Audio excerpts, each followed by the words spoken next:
આપણે અવારનવાર સાંભળતા હોઈએ છીએ કે સરકારી અધિકારીઓ છે એ નીચલા અધિકારીઓનું સાંભળતા નથી હોતા, જે મોટા અધિકારીઓ હોય છે એ સાંભળતા નથી હોતા, લોકોનું નથી સાંભળવામાં આવતું. આવા અનેક અધિકારીઓ દ્વારા પણ આક્ષેપો કરવામાં આવ્યા છે. ત્યારે હવે ફરી એકવાર આવો જ એક મામલો સામે આવ્યો છે અને હવે સમગ્ર બાબતે આમ આદમી પાર્ટી પણ મેદાને આવી છે અને માહોલ ગરમાયો છે. સમગ્ર બાબતે વિગતે ચર્ચા કરીશું. નમસ્કાર, હું છું ઉજ્જવલ અને આપ જોઈ રહ્યા છો નિર્ભય ન્યૂઝ. અરવલ્લીમાંથી એક એવો મામલો સામે આવ્યો છે કે જ્યાં ઉચ્ચ અધિકારી સામે નીચેના અધિકારીઓ એટલે કે જે નીચલા અધિકારીઓ છે તે સામે આવ્યા છે અને હવે મંત્રી સુધી રજૂઆત કરવામાં આવી છે.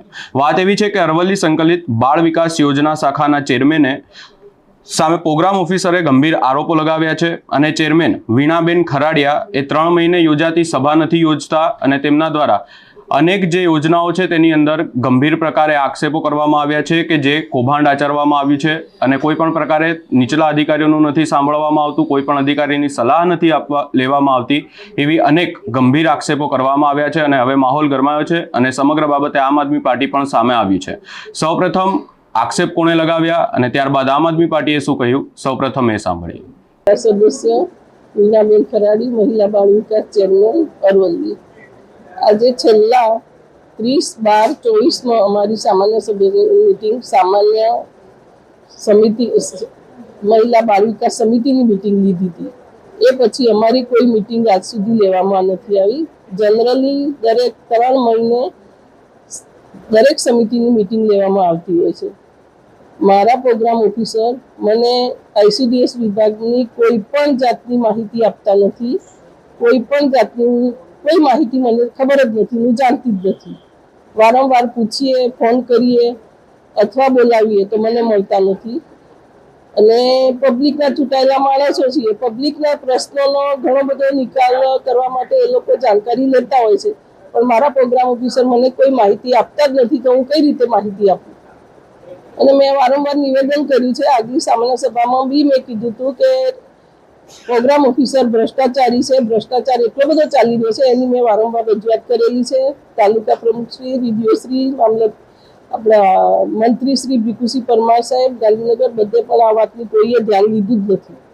ને આ વખતે એને ઠરાવ પાસ કર્યો ભ્રષ્ટાચાર વિશે. એ વખતે બી મિટિંગ પૂરી કરી દેવામાં આવી હતી, મારી વાત ધ્યાને નથી લીધી.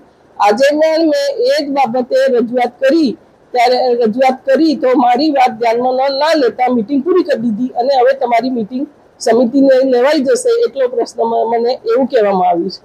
વારંવાર એનો એ જ પ્રશ્ન થતો હોય, સામાન્ય સભામાં બી આ પ્રશ્ન ઉઠાવું તો મારું તો કોઈ સાંભળતું નથી, તો ચેરમેન તરીકે મારો કોઈ મતલબ રહેતો નથી. આજે પણ રજૂઆત કરી, આગલી સામાન્ય સભામાં બી મેં રજૂઆત કરી છે. એ વાતને કોઈ ધ્યાનમાં લેતું જ નથી. આપણે આપે એક પત્ર લખ્યું હતું કે ભાઈ ત્યાં કાયદેસરના ઉઘરાણા થાય છે, પોષણ કીટ મળતી નથી. એ પ્રશ્નનો તમને જવાબ મળ્યો હતો? એનો જવાબ કોઈ મને આપવામાં નથી આવ્યો. આજની સભામાં પણ ઉપસ્થિત હતું? આજે સામાન્ય સભામાં બધા જ ઉપસ્થિત હતા, જે એમને સહી કરેલી હશે એટલા બધા જ હતા. આઉટસોર્સની ભરતી થતી હોય છે, એ બારોબાર ભરતી થતી હોય છે, એ બાબતે આપણું ધ્યાન મને કોઈ જાણ કરતા જ નથી, તો હું ક્યાંથી જાણું? ICDS ખાતાની મને કોઈ માહિતી આપવામાં આવતી જ નથી. હમણાં સુધી મને કોઈ બાબતે જાણ કરવામાં જ નથી આવતી. સામાન્ય સભામાં, આગલી સામાન્ય સભામાં મેં રજૂઆત કરી હતી ત્યારે બી હા હવે થઈ જશે કરીને મિટિંગ પૂરી કરી દેવામાં આવી હતી. આ વખતે બી મેં રજૂઆત કરી અધ્યક્ષ સ્થાનેથી કે અધ્યક્ષશ્રી મારે આવો પ્રોબ્લેમ છે. અને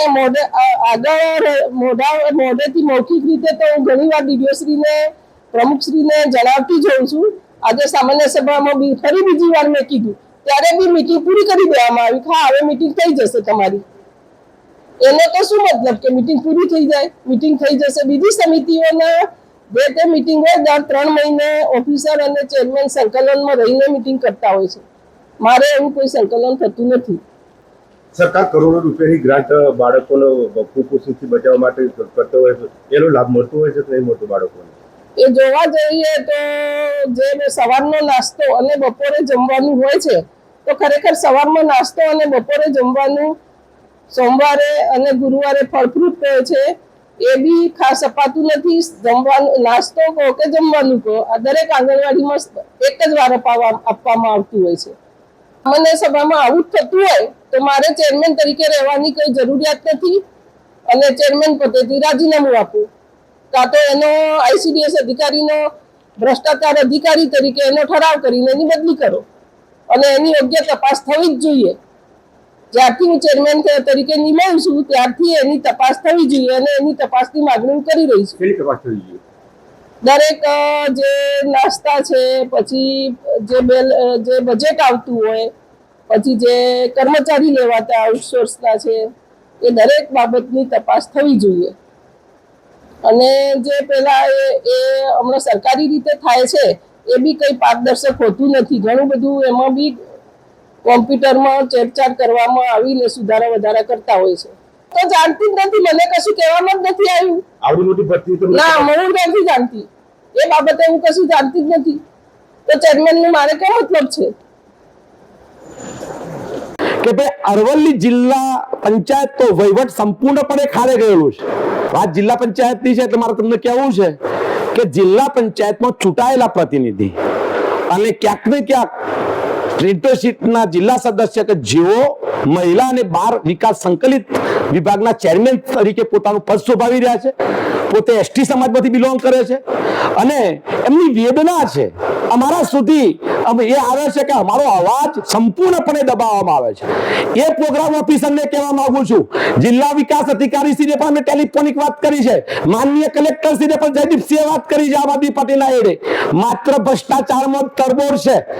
એમને આખી જિલ્લા પંચાયતની બોડીએ થોડા સમય પહેલો જ આપના માધ્યમથી લોકોને કહેવા માંગુ છું, શા માટે વહીવટીએ જેને કહેવાય કે એમને આરોપ મૂક્યો હતો જિલ્લા પંચાયતમાં ચૂંટાયેલા પ્રતિનિધિઓએ કે જિલ્લા વહીવટી પંચાયતનો જે વહીવટી વિભાગ છે, ખાસ કરીને ડીડીઓ કક્ષાએથી એમને સંકલનમાં લેવામાં આવતા નથી. આ શું થઈ રહ્યું છે? લોકશાહીની ડબે 78 વર્ષ પછી આપણી આ પરિસ્થિતિ છે કે ચૂંટાયેલા પ્રતિનિધિ, આજે મેં જોયો વિડીયોની અંદર કે આંખો ભરી દેશે બેન, પોતે રાજીનામું આપવા જઈ રહ્યા છે. 30/12/2024 ના દિવસે સભા થાય છે. જનરલી નિયમ એવો છે કે જિલ્લા પંચાયતની અંદર હરેક વિભાગની અંદર 30 દિવસે મોનિટરિંગ મીટિંગ થવી જોઈએ અને ત્યાર પછી સામાન્ય સભાની અંદર ઉલ્લેખ થતો હોય છે. મને એવું જાણવા મળ્યું છે કે બાળ વિકાસ, જે આ મહિલા અને બાળ વિકાસ સંકલિત વિભાગના પ્રોગ્રામ ઓફિસર છે, શબ્દ સુદ્ધા જે તે વિભાગના ચેરમેન સાથે કોઈ સંકલન કરતા નથી અને આજે એમને બરાબર પણ સમગ્ર મીડિયાની અંદર ફરે છે. આ શું થઈ રહ્યું છે? મેં અમને એટલા સુધી જાણવા મળ્યું કે પંચાયતના ચૂંટાયેલા પ્રતિનિધિઓ આજે કંઈક મીડિયા કર્મીનો પણ મળેલા અને એવું કહેતા હતા કે ભાઈ રહેવા દો, અહીંયા આપણે શાંતિ કરીએ. શા માટે શાંતિ? અરવલ્લી જિલ્લાના પ્રજાજનોએ તમને જિલ્લા પંચાયતમાં શાંતિ રાખવા માટે બેસાડેલા છે. બાળભોગ ખવાઈ જાય છે. આજે જેની કહેવાય કે અહીં પૂર્વ ધારાસભ્યશ્રીના ગામની અંદર 12 મહિનાથી બેન તેડાગર અને આંગણવાડી કાર્યકરના ભોગે ન ભરતી થવાના ભોગે એક બેન એના ઘેર બારમંદી ચલાવી રહી છે અને એના ઘરનો એક સામાન્ય પરિવારમાં જન્મેલી દીકરી અને એક સામાન્ય પરિવારમાંથી આવતી એના પરિવારજનોને ઘેર અને બીજાના એના ઘરે પોષી રહી છે. શું કરી રહ્યું છે વિભાગ? માત્ર ખાના ખરાબી જ કરવી છે. અહીંયાથી આ વિસ્તારના મંત્રીશ્રીને પણ કહેવા માંગુ છું, બેને ઉલ્લેખ કર્યો છે, વારંવાર ફરિયાદો થાય છે. અમે પોતે વાત કરી ડીડીઓ શ્રીને કે એક ચૂંટાયેલા પ્રતિનિધિ જે ચેરમેન છે જે તે વિભાગનો, એની જો હાલત હોય તો આંગણવાડી કાર્યકર્તાઓની શું હાલત હશે, એ કર્મચારીઓની શું હાલત હશે? તમે કોઈના કહેવાનો જ નથી. અમલદારી શાહી કરવી છે, અંગ્રેજશાહી પાછી લાવી છે. કોઈ કે નથી જયદીપસિંહ કોઈ આખી બારી આમ આદમી પાર્ટી ટીમ વતીથી કહું છું કે કોઈ જગ્યાએ આ સિસ્ટમ તમે અમે અમારે ચલાવવા માંગતા નથી. તમે માત્ર તમારી દાદાગીરીથી જિલ્લા પંચાયત જેને કહેવાય કરવા માંગો છો. હું વારંવાર મુલાકાત આપી માગી રહ્યો છું. માનનીય જિલ્લા વિકાસ અધિકારીને સભાના અવસ્થામાં કહું છું કે મેં ટેલિફોનિક વાત કરી છે કે સાહેબ આજે સામાન્ય સભાની અંદર પ્રશ્ન ઉઠાવે છે અને સામાન્ય સભા આટોપી લેવામાં આવે છે. હું આખા જિલ્લાના નાગરિકોને કહું છું અને ખાસ કરીને એસટી વિભાગની અંદર કહું છું કે એ તમારા સમાજની દીકરી છે અને ક્યાંક ને ક્યાંક ભલે ભાજપની પર આજે ચૂંટાયેલી પ્રતિનિધિ તરીકે અને ક્યાંક ને ક્યાંક ચેરમેન તરીકે પોતાનું પદ શોભાવે છે, તો એ વ્યક્તિ અથવા તે ચૂંટાયેલા પ્રતિનિધિનો અવાજ શા માટે દબાવવામાં આવે છે? તમારી આની અંદર શું કૂટનીતિ રહેલી છે? શા માટે બેનને દબાવવામાં આવે છે? હું 100% આવનારા સમયમાં આવતીકાલે કાં તો સોમવારે જે તે વિભાગના આપણા જે બેનશ્રી છે અથવા તો જિલ્લા વિકાસ અધિકારી છે આ બાબતે સ્પષ્ટતાપૂર્વક પૂછવાનો છું.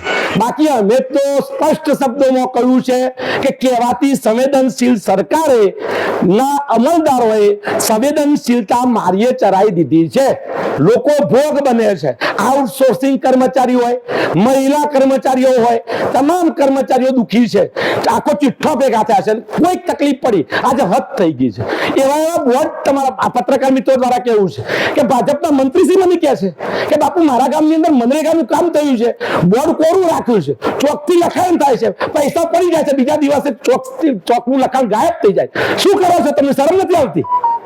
જિલ્લા વિકાસ અધિકારી શું કરે છે? મેં બોર્ડનો ફોટો તમને આપે છે વોટ્સઅપ, મને જવાબ આપો તમારી તાકાત હોય તો, નહીં તો મારા ઉપર તમે જો બદનક્ષીનો દાવો મૂકતા હોય તો મૂકી શકો છો. આપ માત્ર સિસ્ટમને સડાવવાની કોશિશ ના કરો સાહેબ શ્રી. તમે લોકોના ટેક્સના પૈસાથી તમે અને હું જીવીએ છીએ, એ ન ભૂલશો. તમારે આ વાતના ખુલાસા ગુજરાતની પ્રજા અને અરવલ્લીની પ્રજા સામે કરવા રહ્યા. બાકી અમે મજબૂત વિપક્ષ તરીકે ચાહે અમારો જીવ જવો હોય તો જાય, અમારા જીવના ભોગે પણ અમે તમને પ્રશ્નો કરવાના નહીં કરવા. ચાહે તમારા છાતી વચ્ચે ગોળી મારવી હોય તો મારી શકો છો બિંદાસ, પણ આ ચલાવી લેવામાં નથી. ને આજે આખું અરવલ્લીની હું પ્રજાને કહેવા માંગુ છું કે ભારત વિકાસ સંકલિત વિભાગની જો ચેરમેનની આ દશા હોય તો તમારી અને મારી હાલત આ લોકો શું કરવા માંગે છે? અમલદારી શાહીના શબ્દ, સખત શબ્દોને હું વખોડી કાઢું છું. આવતીકાલે આ જ મુદ્દે ગંભીરતાપૂર્વક માન્ય જિલ્લા વિકાસ અધિકારી છે હું જવાબ માંગવાનો. ધન્યવાદ. ભારત માતા કી જય. જય જય ગરવી ગુજરાત. આ ચેરમેને બે માસ પૂર્વે એક પત્ર પણ ICDS માં લખેલું હતું અને આંગણવાડી કર્મચારીઓ પાસેથી 1000 રૂપિયાનું ઉઘરાણું અને જે સરકારની યોજના લાભાર્થીઓ સુધી ના પહોંચવાનું આક્ષેપો કરવામાં આવ્યા હતા. શું કહેશો? છતાં પણ આજે જિલ્લા વિકાસ અધિકારી મને ફોન કરી મારા ટેબલ ઉપર આવી નથી. જ્યારે આ પત્રકાર મિત્રોને ખબર છે કે બાળ વિકાસ સંકલિત વિભાગના જે મહિલા અને બાળ વિકાસ સંકલિત વિભાગના પ્રશ્નો વારંવાર વાર તહેવારે દર 15 દિવસે કોઈ નવો ઇસ્યુ આવે છે, અને જેટલા ઇસ્યુ આવે છે ઓન રેકોર્ડ મેં માન્ય જિલ્લા વિકાસ અધિકારી સાથે વ્યક્તિગત આ વિભાગની ચર્ચા કરી છે. છતાં ખબર નહીં કઈ સાઠગાંઠ હેઠળ, કયા વ્યવહારિક ધોરણે એમના સાથે, કયા રિલેશનોના કારણે અહીંયા તપાસના નામે મીંડું છે. હું બે હાથ જોડી અરવલ્લીની પ્રજા, નાની ગરીબ જેને કહેવાય કે શોષિત પ્રજા વતીથી બે હાથ જોડી માનનીય કલેક્ટરશ્રીને વિનંતી કરું છું કે જિલ્લા પંચાયત હસ્તગત મહિલા અને બાળ વિકાસ સંકલિત વિભાગ છે, એમના પ્રોગ્રામ ઓફિસર જેની કયા મિનિસ્ટરની રહેમથી આટલું બધું જેને કહેવાય કે ભ્રષ્ટાચાર આદરવા જઈ રહ્યા છે અથવા તો કોઈનું સાંભળતા નથી, ચૂંટાયેલા જનપ્રતિનિધિ જે વિભાગના ચેરમેન છે એનો પણ બરાબર આજે મીડિયા સમક્ષ ઠાલવે છે. તો ક્યાંક ને ક્યાંક અરવલ્લી જિલ્લા પંચાયતનું જે સંચાલન છે એનું કાળી તીલી સમાન છે. મારું આટલું કહેવું છે. ધન્યવાદ. હાલ સમગ્ર બાબતે આમ આદમી પાર્ટી દ્વારા અલ્ટિમેટમ આપવામાં આવ્યું છે કે આ જે પણ અધિકારી છે જે લોકોનું નથી સાંભળતા, નીચલા અધિકારીઓનું નથી સાંભળતા, તેમની સામે એક્શન લેવામાં આવે અને કાર્યવાહી કરવામાં આવે. સમગ્ર બાબતે આપનો શું અભિપ્રાય છે અમને કમેન્ટ કરી જરૂર જણાવશો. અમારી ચેનલ નિર્ભય ન્યૂઝને લાઇક, શેર, સબસ્ક્રાઇબ કરવાનું ભૂલશો નહીં.